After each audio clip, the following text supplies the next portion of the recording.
Coming to you live from Mike's Bar and Grill in Berea. Welcome to the Yellow Jacket Athletics Roadshow back on bwyellowjackets.com, episode 5.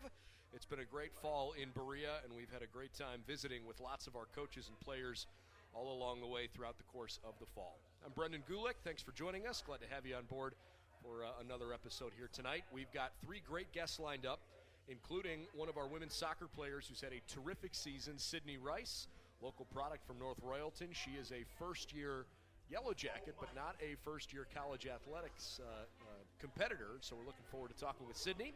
We will talk with Jim Hilvert, our head football coach, whose team is now up to number 23 in the national ranking. Really excited for our visit with Coach Hilvert. And we will also speak with Vice President of Philanthropy and Alumni Engagement, Pat Dunlavy, who's a 1971 graduate at BW, and he's done a fabulous job with some fundraising efforts here for the university. Tonight's Roadshow is brought to you by Cleveland Clinic Sports Medicine, the official healthcare provider for BW Athletics, by Dan Andrews and Olympic Forest Products. They're a global recycling company. And by the Oswald Company, they'll handle all of your insurance and risk management needs. Let's tell you a little bit about how things have gone this week for the Baldwin Wallace Yellow Jackets. We'll start with a football team who had just a fantastic showing this past weekend.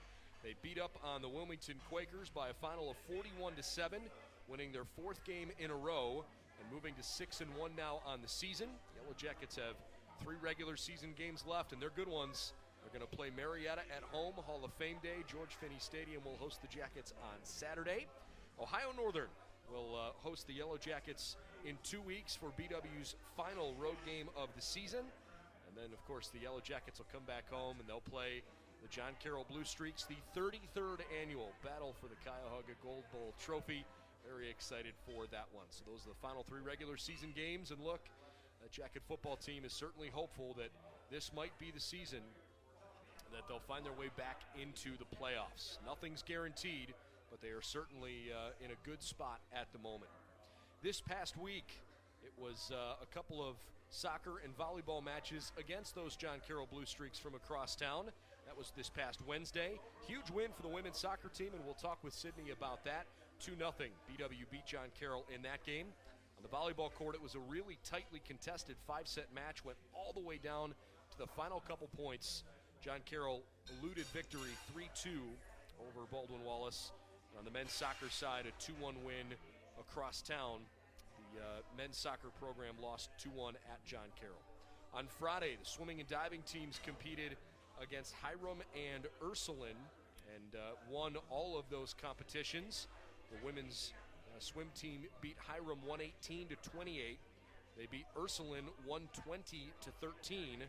The men's swimming and diving team beat Hiram 122-26. They continued their competition over the course of the weekend on Saturday. Hiram lost to the Jackets in women's swimming and diving 136-31. And Ursuline lost to the Jackets 142-14. A lot of good numbers for BW in the pool. And the men's swimming and diving team, with good results on Saturday, beat Hiram 132-33.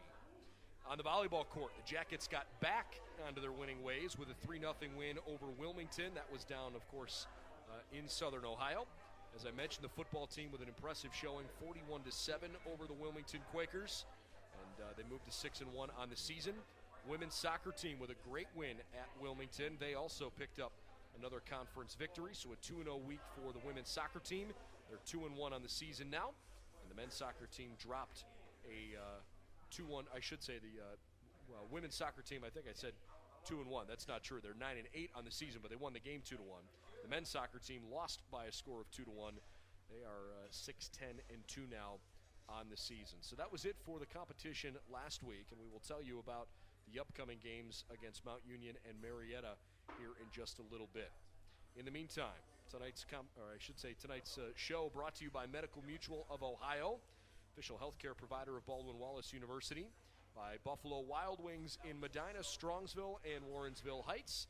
Buffalo Wild Wings is the ultimate place to get together with your friends, watch sports, and eat wings. And, of course, by Barron's Bus Company, the official charter bus company of Yellow Jacket Athletics. We are ready. Let's bring on our first guest of the night. It's Sydney Rice.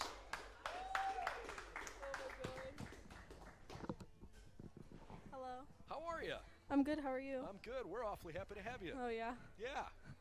I think it's a great time to have a chance to visit with you for a number of different reasons, but why don't we start on the field?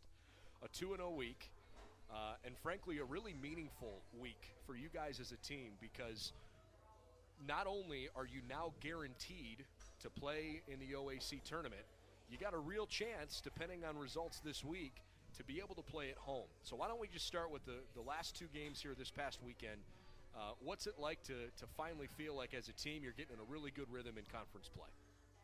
It's really exciting because, at first we were down 0-3 in our first 3 games. So coming back and towards the end of the conference, these are the most important games of the season, I feel like. So it's really nice to be together as a team and showing what we can do and just proving ourselves more and more every day. I mean, think back to where you were preseason, right? There's a part of you that has to feel like, gosh, that was forever ago. Yeah. And yet, look, it's what, October 25th, and you guys got into camp, 2.5 months ago. The season goes pretty fast. Yeah. And so, while you're trying to make the most of your time together, you also realize that you don't have a ton of it. How do you try to make sure that you're enjoying all of the things you're going through, knowing that you're playing a couple games a week and it happens fast? Honestly, I'm just making the most out of every practice I go to, every game I warm up in. Every chance I get on the field, I just make the most of it. I embrace every minute of it, and it's really nice and it's really fun. You mentioned you guys got off to an 0-3 start as a team, but what you didn't mention is you played pretty darn good teams to get off to the start of the season. And it was a good measuring stick. You kind of need to figure out early in the year where you are if you want to try to win a conference title in a league that is unbelievably deep in women's soccer. And I think you guys learned a lot early in the season, but I want to hear from you. What do you feel like you guys learned early in the year that you've been able to kind of bring forward with you? Honestly, I feel like our chemistry has just gotten a lot better. I feel like we're a lot closer as a team now. So, not that we weren't close before, but I feel like we've just gotten a lot closer, just dealing with the losses and even the wins throughout the season. So it's a lot better now because we can work even better as a team. We've won 4 games in a row, so it certainly feels like you've got that going. The Jackets with consecutive wins over Heidelberg, Muskingum, John Carroll, and Wilmington, outscoring your opposition during that stretch 9-2. Are you more impressed with the way you guys are playing offense or defense these days? I don't know. Honestly, both sides are really important. I feel like our defense brings a lot to the field and the game. They always show out every game, and our offense works just as hard every game. Well, it's fun to watch it for sure. Let's go back for you personally, before your BW days, before your college days in general. Northeast Ohio, you're a North Royalton native, right? Northeast Ohio is such a rich, fun area for youth soccer. Yeah, it is. And frankly, it's pretty darn competitive. And I can't imagine that there are too many pockets around the country that can claim to be quite as competitive and turning out the same level of talent as you see in Northeast Ohio. As you reflect back on your youth days and all the training you did and all the travel and all the things you had to do, how much do you miss those days, relish those days, think about those with where you are now as a college athlete? Honestly, I always look back on those days just to gain perspective on where I was and where I am now, just to show my progress and everything and how much I love the sport. I always, even if I'm down, I just look back and how much fun I'm having. Is it easy to kind of remember some of those things in Olympic years or in World Cup years? Yeah. I certainly have memories from when I was younger, but I imagine you do too, of watching some of the great teams and great players in U.S. women's national team history. When did you fall in love with the game? I would say right when I started playing soccer. My parents asked me what sport I wanted to play, and soccer was always just my first choice, and that's the only one that stuck with me. That's really cool. Yeah. I would imagine too that the decision for you to come to BW was, at least I would think, partly predicated on being able to play in front of your family and friends. Yeah, it's really close to home, so. Good. And obviously a different process for you because you started at Walsh and then decided to transfer in. It's not like you said, hey, I'm going to be a Yellow Jacket right out of high school. And I would imagine there are probably others like you that are thinking, hey, maybe I'm not in the spot I want to be in and I'm looking for somewhere else to play. Give us an idea what that whole transition process was like. How you contacted BW, how you learned about the program, how you got to get a feel for the culture to see if this was a place you wanted to play. Honestly, going back to high school during club games, Jim always went to my games, just watched my team play and everything. So he's always been in the back of my head, but I committed up to Walsh my junior year, so I didn't really look at many other places.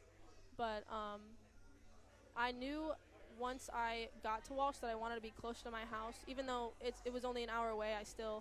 I never really I didn't want to be that far away from home, and BW is just so close to my house, and I really love it here. And after talking to him, after I decided to transfer, it was just really nice, how excited he was and how happy everyone was, and it was really nice. I don't want to put words in your mouth, but you scored 12 goals this year, so I would think you feel comfortable. Yeah. Give me an idea how long it took for you in the context of playing in this system, this culture, this actual group. How long did it feel for you to feel like, hey, I'm ready to go full throttle?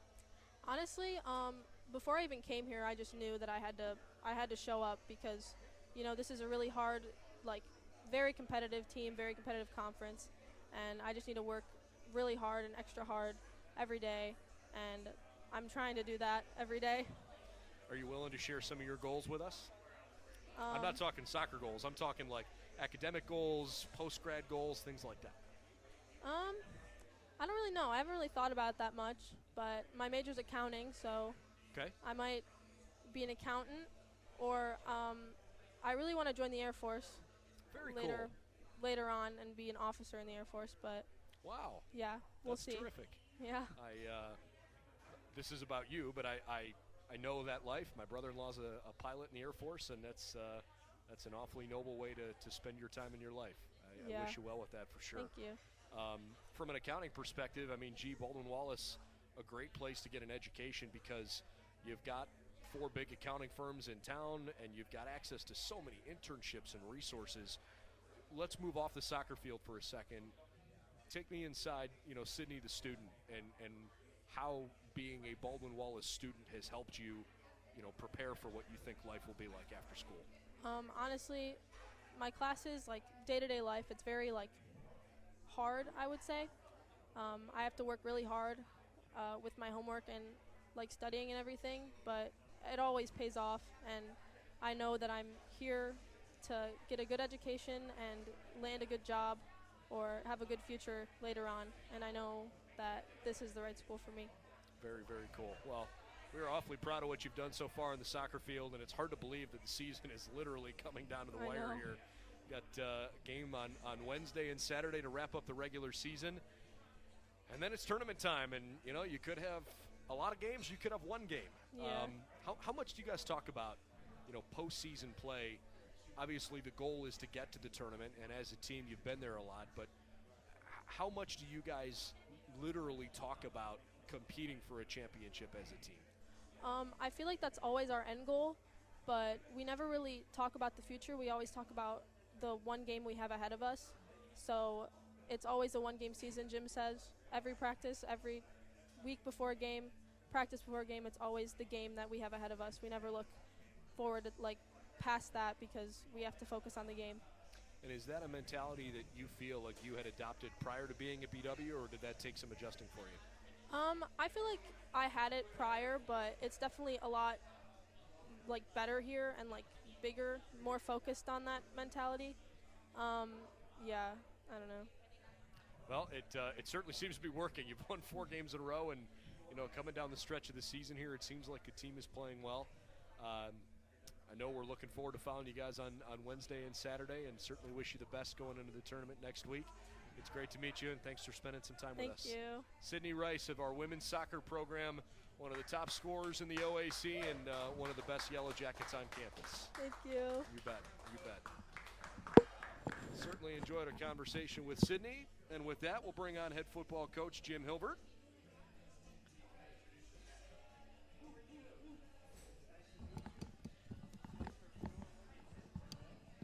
Ready to rock. Ready to go. How Can't are you? wait. Good to see you. Can't wait to talk to you about the BW football team. Coach Hilvert's got a team right now that is clicking on all cylinders.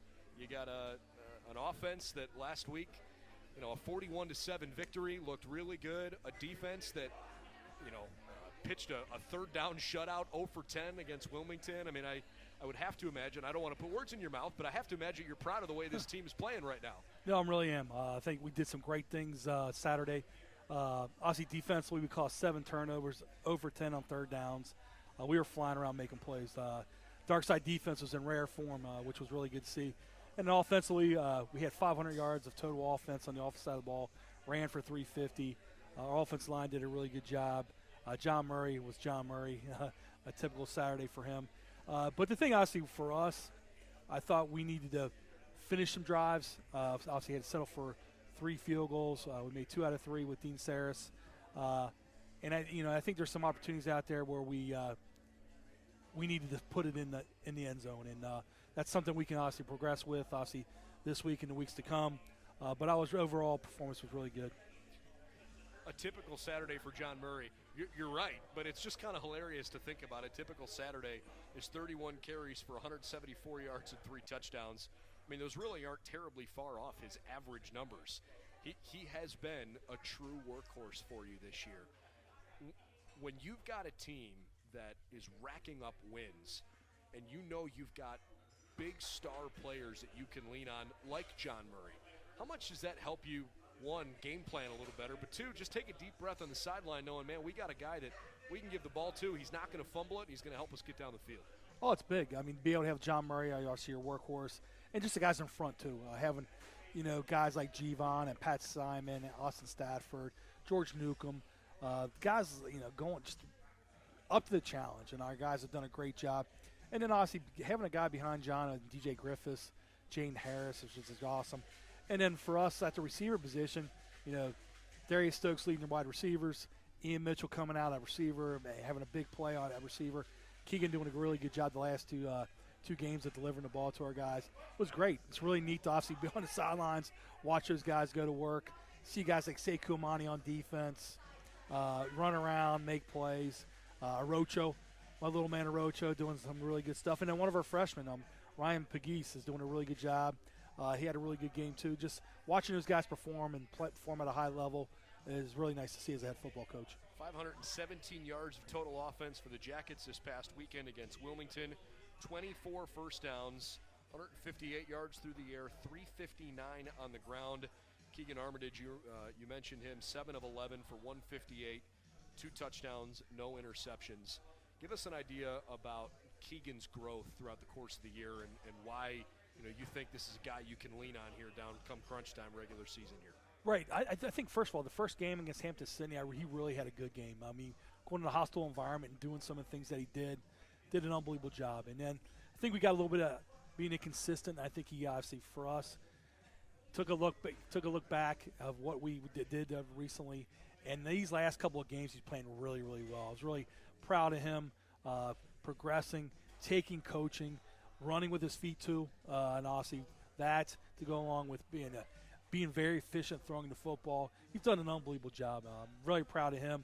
And being able to, obviously, it's a me society, and to see him be able to handle him getting taken out and having a guy like Jack Gibbons coming in or Reese coming in, a lot of people would be pouting on the sidelines and all upset. He takes it, goes right back out there and goes about his business, about his job. And there's something to be said for that. There's some people out there don't like the way we play, with being able to run the football for a lot of yards and playing physical and doing all the right things, playing great defense and doing good things on special teams. They want to see the ball thrown up in the air 45, 50 times. And our guys have accepted that and have realized, hey, whatever it takes to win. And it says a lot about being selfless and doing some of the things that we've done this past year, being 6-1, and we have a big game ahead of us. You got 3 big games ahead of you the rest of the regular season here. I know you're really only wanting to look one game down the road at a time, so let's do that, right? You've got a Marietta team that probably feels like they got a little snake bitten this past weekend, Is it hard to game plan for a team that, look, Marietta's good. They've got a lot of talent, and that program has come a long way in the last decade. Is it hard to game plan for a team when they're coming off of a really tough loss? To be honest with you, no. The reason is for this. First of all, Coach Wallace done a really good job there. But the spring and how we lost to them this spring left a real bad taste in our mouth. And I will let you know after our meeting today, we will be 100% ready to play Marietta. I know our guys did not like the way things went down in that game. We did not perform very well. I think we learned a lot about ourselves during the spring, especially that game. And I know our guys will be ready to go for kickoff at 1:30 this Saturday. Can't wait to see that. On top of that, it's also Hall of Fame weekend at Baldwin Wallace. Tell us why that weekend has become special to you since you became the head coach here a few years ago. Just like I said, first of all, it's such an honor. Obviously, BW's been around such a long time, and obviously the proud tradition here at BW. So many great football players, just great people going through the program, playing for obviously some of the great coaches here, Coach Tressel, Coach Packard, Coach Watts, John Schnell. All those guys have obviously done a really good job. And seeing those guys get inducted to the Hall of Fame, they love this place. They call this place home still today. And to be honored for obviously them leaving their mark. And I talk about it with all our guys, leaving your mark and leaving your legacy at BW. There's something to be said for that. And a lot of guys, seeing those guys do what they've done, if their first team, all academic, all American, all that stuff, OAC. But the other thing you look at is wins. I think sometimes people forget about that. It's, the individual comps are fine, but you see a lot of those people, women and men, that get inducted to the Hall of Fame, they were winners. And that's what we want to do this year, and it's a privilege and honor to see those people going to the Hall of Fame at BW. I know it's still several weeks down the line, and I don't want to talk too much about the playoffs, but we're about to get to the point of the year where the regional rankings are going to start coming out. There's going to be that much more of the outside noise in front of your players. So a couple of things on that front. First, how do you get your team in a social media-driven day and age where kids live like this on their phone, scrolling through the latest thing that's being said or written about them? How do you get them to focus on what you guys can control in your locker room? I think for me, obviously, and that every week we start the week off on our team meeting, and obviously we hit it off obviously for this week, and obviously these three teams that we play these next 3 weeks, we haven't beaten them in the last times we've faced them. So we have a lot to prove, and we obviously lost Marietta in the spring, lost Ohio Northern at Ada in 2019, and we have not beat that team from University Heights. And for us to take those next steps of the program, we got to take one game at a time. And for us, we got to get better as a football team. And if we have all those lofty goals of going to the playoffs, like you said, and all that stuff, we got to take care of business so you be considered for that. And it starts with Marietta. And like I said, I know our guys will be excited this week. I know we're excited about having a great week of preparation. And I know our coaching staff is too. Last spring was a different experience for me personally and our coaching staff. And you start second guessing yourself. And I know where we're at right now, we really want to put our best foot forward for this Saturday. I mean, you've certainly been a part of playoff caliber teams in your coaching career before. And I think statistically you could make an argument this might be the best team you've had since you've been at Baldwin Wallace here. I'm curious, when you look at this year's team and you think about knowing what it takes to make the playoffs based on where else you've been, what are those common characteristics that you see in this team that you think, hey, if we go out and execute, this is a team that can go to the postseason and maybe win a couple games? First of all, I think they're hungry. I really do. I think they're hungry. I think last spring, I go back to last spring a lot, but I think you put things in perspective for our guys. And these guys love to play together. I think the brotherhood, these guys love being around each other, love playing football together. And you can see it on Saturdays. And I'll go back to the Muskegon game a couple weeks ago, the way that our guys came out and were fired up to play football. And it's like that every Saturday. It's fun to watch. And I think our guys have taken coaching well, really have learned to take it and to watch film and keep getting better as a football team. And we need to do that. Like some teams you have where you take steps backwards. You don't keep getting better. And I think our team is getting better every single week. I think you can see that in playoff teams and great football teams. And I think our team's doing that, and we need to continue to do that. How do you feel about your leadership at this time of the year? Good. Like I said, I really, I can name obviously some names for you: Pat Simon, John Murray, Darius Stokes, Ian Mitchell, Nick Pankow, Robbie Williamson, like I said, Andrew Cregan, Jack Gibbons. Those senior class of 22 guys have done a really good job, and I know they're excited about being with each other. They can't believe it's 3 more weeks. Season has flew by, and it's funny. I told them that, and they all told me today that you're right. After the bye week, things go by fast, and they're flying by. Yeah. And they want to make the most of it. It's funny. I was just talking to Sydney Rice about a similar, comment. It really wasn't that long ago. You were in camp, right? And I mean, here we are. Halloween is next weekend, so it's still not even November. We're talking about having 3 regular season football games left, and hopefully more beyond that. The season goes fast, and I think sometimes when you're in season, it's hard to have the appropriate amount of perspective to do any kind of reflecting. You get so caught up in the daily grind of, okay, this is what Mondays look like, this is what Tuesdays look like as we start game planning. Do you still find those little moments where you think to yourself, you know what, man, I'm having fun. Like, I love this school, I love this team. Like, this is what I want to be doing. These are the guys I want to be with. It's so funny you said that because we talked about this at our team meeting. John Murray brought it up, saying, we need to enjoy it, the wins and stuff like that. Obviously, there's things we need to improve on. And for me, it's hard to enjoy wins, but that's normal for me. But every once in a while, you get that 2 to 3 minute span maybe by yourself where you think about, like, damn, I really like this team. I really like the way they're playing. I like being at practice with them. I like being in meetings with them. The bonding. I had guys over my house for dinner last Friday. Just doing those type of things is really the camaraderie we have on our team has been awesome. And you get those little spans, like you said to yourself, maybe driving down I-71 thinking about it, saying, God, I love being with these guys. So, yeah, I do. You think about that every once in a while. I think that's it's really important, not just for you as a coach, but frankly for your players to have, because if you lose sight of that component of it, it's an experience that's less fulfilling. Right. And for Division III student athletes, let's face it, the majority of your roster and maybe all of your roster is not going to play football beyond Baldwin Wallace. You want these guys to feel an emotional connection that lasts a lifetime so that they'll come back and participate in homecomings and Hall of Fame ceremonies and things down the line and can continue to be your best recruiters because they go back to their high schools and talk to the kids that are looking for the next place to go. I think that's really important. Oh, no doubt about it. You obviously want all your guys to have a great experience playing football at BW, and obviously I think our guys are really enjoying it.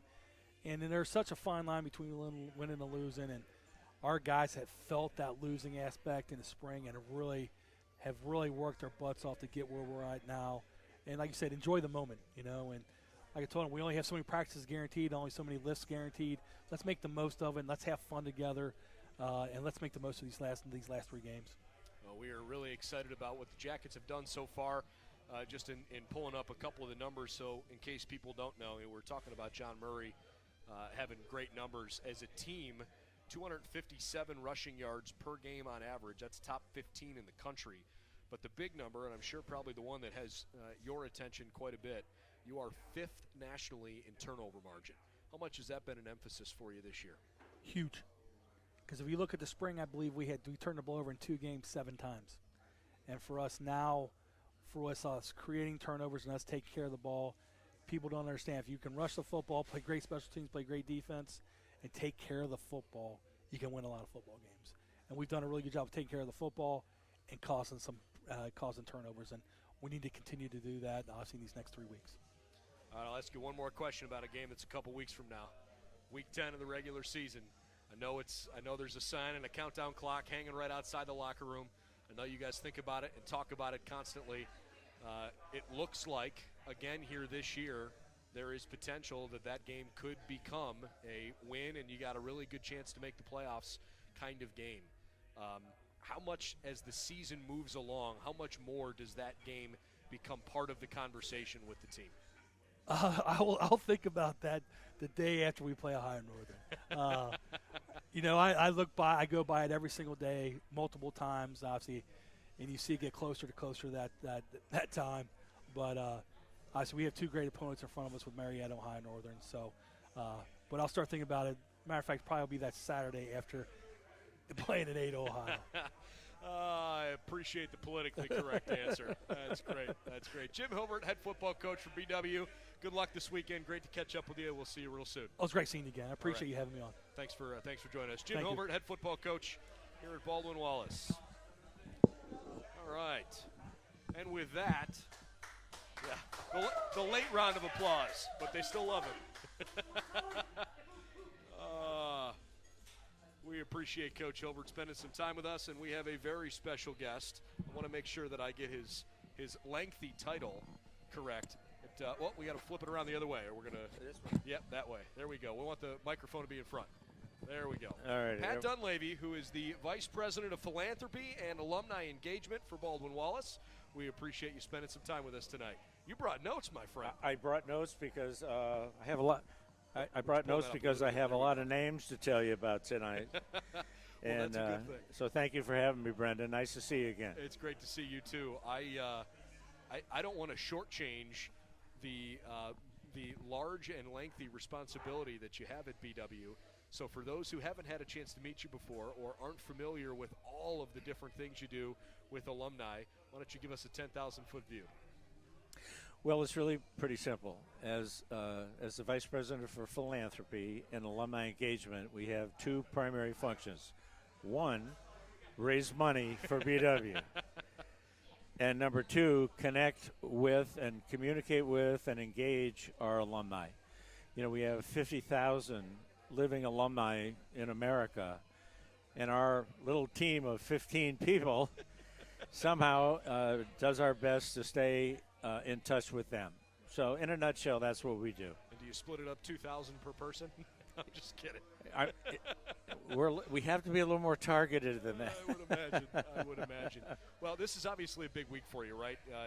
You look at the fall academic calendar, and there's a couple of dates that stand out. Obviously, homecoming's one of them, but Hall of Fame weekend is really important too.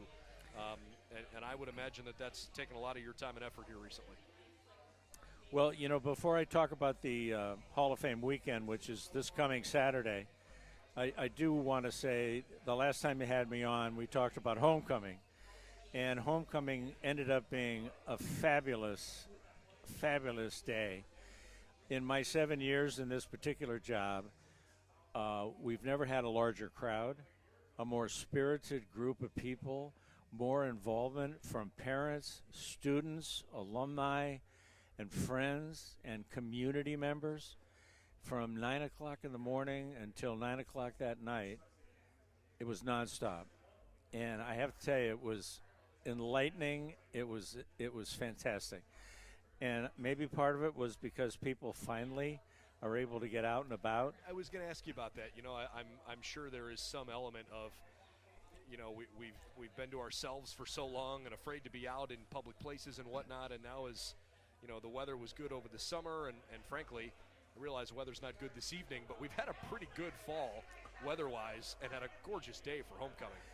It was. We really got lucky because, you know, from the very first, we had a parade, we had a picnic, we had the game, we had a concert, and the day was beautiful from beginning to end. So we really got lucky, and we probably had, it's hard to say, but 3,000 to 4,000 people on campus. Fabulous. Over the course of the day, and it was, and of course we won the football game. That always helps. So helps the general mood. That's for sure. So I just wanted to say thank you to anybody listening that made it, because it was a fabulous day. Excellent. Well, it was certainly a fun day, and while we had a good one then, we are looking forward to a good day on Saturday. We're crossing our fingers that Mother Nature cooperates, but we've got fun playing anyways. Well, let me just quickly tell you a little bit about this coming weekend. Do it. We're calling it the Hall of Fame weekend. The BW Athletics Hall of Fame was established in 1965, and this Saturday we're going to be hosting the 56th induction ceremony for both the class of last year, 2020, and this year, 2021. We couldn't do last year's class because of COVID. And there will be 14 alums that will be recognized, bringing the total number of Hall of Fame people to 360. How about that? Yeah, since 1965. Now, on Saturday, the day will kick off with the athletic archives at Ersprung Gymnasium, where the inductees will view their personal display, which is curated by our archivist, Keith Peppers. The special exhibit will remain on display there all the way through the summer for all alumni and visitors to take in.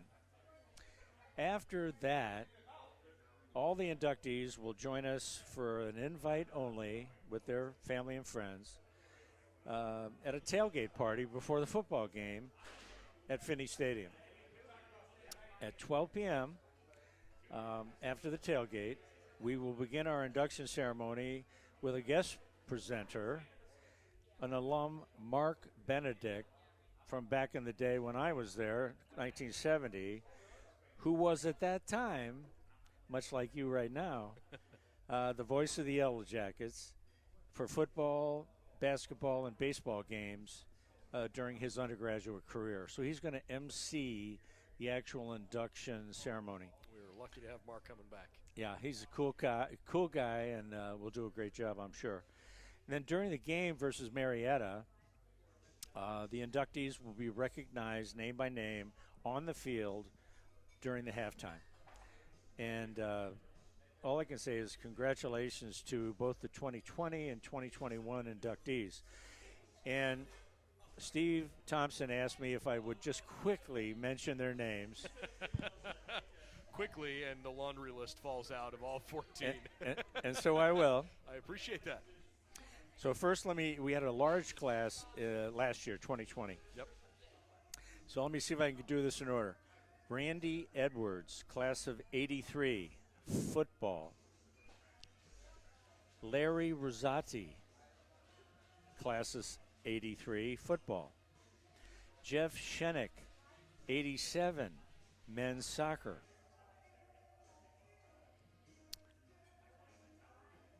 Brian Rector, 1989, men's tennis. And our current tennis coach. There you go. Joel Nichols, 96, baseball. Mike Blackburn, 99, football and wrestling. Keith Offmonth, 06, men's basketball. Mike Turchin, 06, baseball. And Michelle White Shepard, 07, women's basketball. And last but not least is Kelsey Hills Fanukan, 08, women's volleyball. So as you can see, that class was quite varied and diverse from different eras, which is great. Awesome. Now in the 2021 class, we only have 4.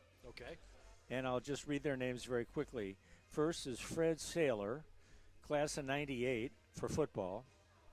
Second is Matthew Cody Kidd, 09, baseball. Third is Kevin Phillips, class of 2011. Boy, I'm starting to feel old as I read these up. Football and men's track and field. And last but not least, Kim Chen, class of 2011, women's cross country and track and field. So we are so proud and so happy to welcome all of these wonderful athletes and graduates back to campus this Saturday. Obviously, we hope as many people can come as possible to pay tribute and to honor these fabulous athletes that are joining the Hall of Fame. Very much looking forward to the large celebration that we're going to have this weekend for them. This is obviously a special place to you, and I know you're both an alum and a current employee, but there was a large stretch of time between those two things where you're out in the working world and you've sort of found your way back home. Why is BW special to you? Well, there's a couple of different things that stand out in my mind. Number one, I had 4 great years here, both as a student and as an athlete. And the coaches, the professors, the experience was life-changing for me. And I really do give a lot of credit to my 4 years here, to my success in life. My primary responsibility was a Wall Street career in New York City for 35 years, and several other things that I've done since then. But all the way along, BW was always in my mind. I also had the wonderful honor to serve on the Board of Trustees for 24 years. And then once I retired, I had this crazy opportunity to come back and serve, to unretire, and to actually work at BW in the job I'm in now. And I am having fun. I'm giving back, and I believe in the mission, because what happens at BW is transformational for students. And that's why I am a volunteer, an employee, a trustee, a donor, because it's amazing what happens here. And it's just my way of giving back. Well, it really is a great place. And I think in the last decade in particular, I mean, you can just kind of feel the changes around campus, in the energy of the students, and in a lot of ways, you know, in the energy of student athletes. The level of success that we've seen in Berea here the last decade or so is becoming more and more impressive. I'm not sure how much interaction you get with current student athletes, because your job is so frequently focused on, you know, the prior student athletes. But how often do you get a chance to interact with kids that are currently playing, and if you do, what kinds of things do you hear from them that continue to energize you? Well, you're right. I because of the nature of my job, I'm outside a lot, not always on campus, but I do have opportunities to address students, because I do have professors and colleagues on campus that ask me to speak. I do have coaches like that are here tonight that ask me to speak. And whenever I get a chance, I love to be around the students, because that's what it's all about. And when I do interface with them, what's reassuring to me is the things they say are so similar to the experience I had here 50 years ago. Hard to believe, but this is my 50th anniversary at BW. How about that? Yeah. Very, very cool. Yeah, I guess I should have thought about that. I saw you were class of 1971. I didn't do the quick math. Fair enough. Fair enough. How about from just a university perspective? I know a lot of our conversation tonight, because it's an athletics-based show, is around sports. It's around the Hall of Fame. But from a university perspective, can you speak about the health of where we are as Baldwin Wallace University and some of the plans that the university has here? Well, sure, Brendan, thanks for asking. I would say that we've been, like everybody, through a tough couple of years with the pandemic and all that is associated with that. But what's interesting to me is, thanks to good planning, a lot of luck, mature students, faculty and student body, and staff, we have come through this, in my view, as a stronger institution, because it made us refocus on expenses, on revenue, on what makes us special. And the fact is that I've never been more optimistic about the future of BW. And ironically, it all happened during a very difficult period. Sometimes challenges force you to make tough decisions, to think in terms of a new future, and I think we come out of this in great shape. We continue to have very, very good COVID results, very low, very, very low cases. We've not had to mandate vaccinations, and maybe the best signal about how we're doing is that our freshman class jumped from last year at 659 students to this year at 727. Wow.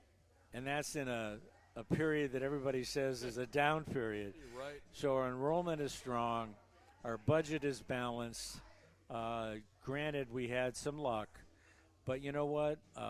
You kind of make your own luck in terms of how you manage things. And I'm very proud of the administration of BW because we took this on as a challenge, and I think we're coming out at the other end in very good shape.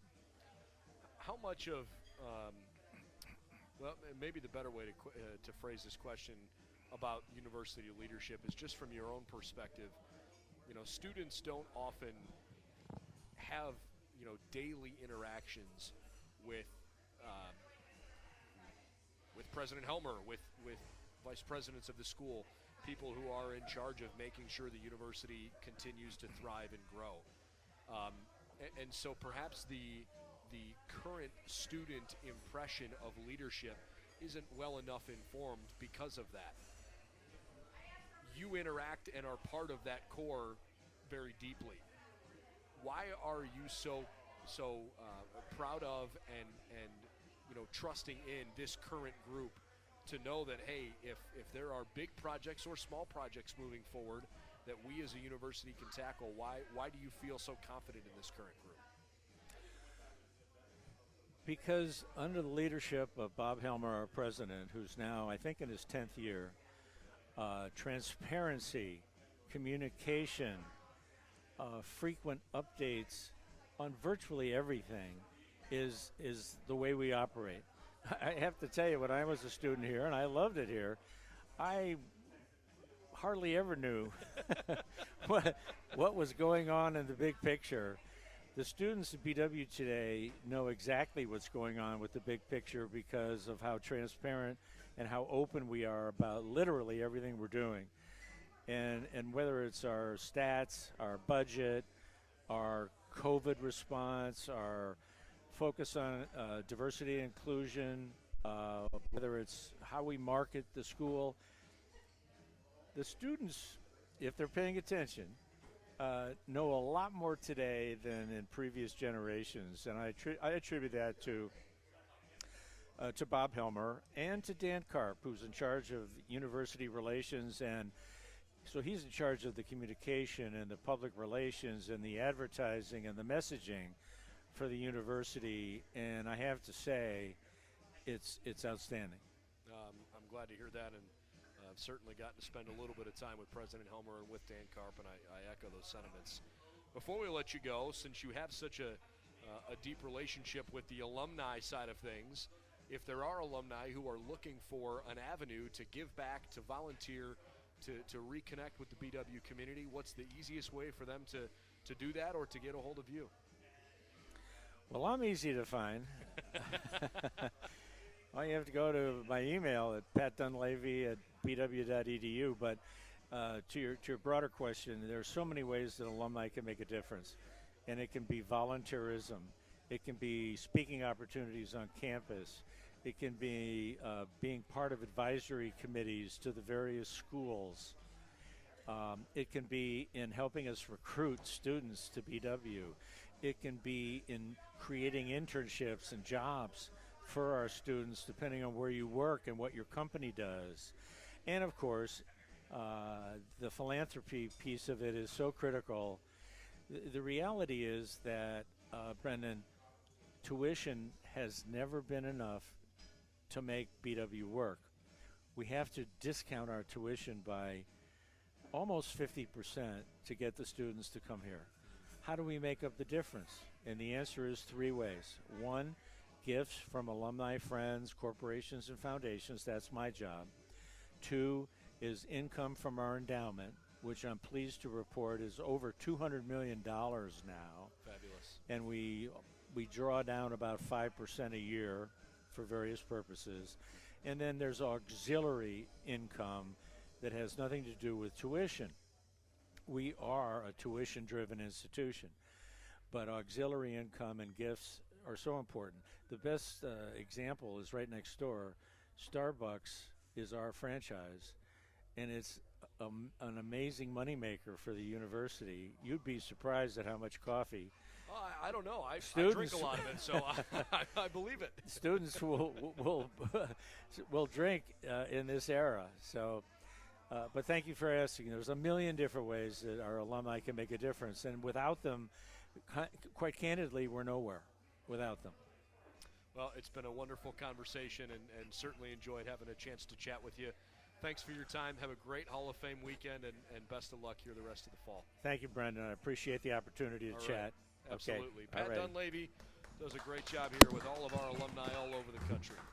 We appreciate him stopping by. So in the meantime, as we kind of look forward to the schedule that we have here coming up this week, on Wednesday, it's Mount Union Day for the women's, men's soccer team and for the volleyball team. They'll all play at 7 o'clock. Mount Union women's soccer will be here on campus. The volleyball team will also be on campus. The men's soccer team will be down in Alliance. You might be thinking, well, gee, Wednesdays and Saturdays are the typical schedule for all of the Baldwin Wallace events. And while that's true, we also have an event on Friday this week.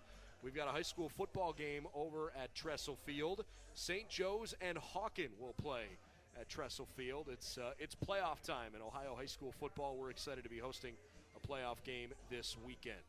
Meanwhile, on Saturday, Ohio Wesleyan men's and women's swimming and diving programs will compete against Ohio Wesleyan on Saturday at 1 o'clock. Men's and women's cross country with their OAC championship meet down hosted by Wilmington. That's at 2 o'clock for the women, 1 o'clock for the men on Saturday. We mentioned the football team, the now number 23 ranked football team will play Marietta at home at 1:30. Volleyball has Marietta Saturday at 1 o'clock. Volleyball will play Ohio Wesleyan at 3 o'clock. Those will both actually be at Ban Johnson Arena down in Marietta. So one game against the Pioneers, one against the Battling Bishops. Men's and women's soccer programs will play Marietta at 4 and 7. The women play at 4 on the road. The men play at 7 o'clock, and they're at home Saturday night. So busy Saturday coming up in Berea. We certainly hope you've enjoyed our coverage tonight. It's been presented by Santo's Italian Restaurant in Middleburg Heights, family-owned and operated for 35 years, also by American International. If you require a company with proven performance, rely on American International. I'm Brendan Gulick. We'll see you next Monday night, 7:30, right back at Mike's Bar and Grill. We had a great time here this week. We'll see you next Monday.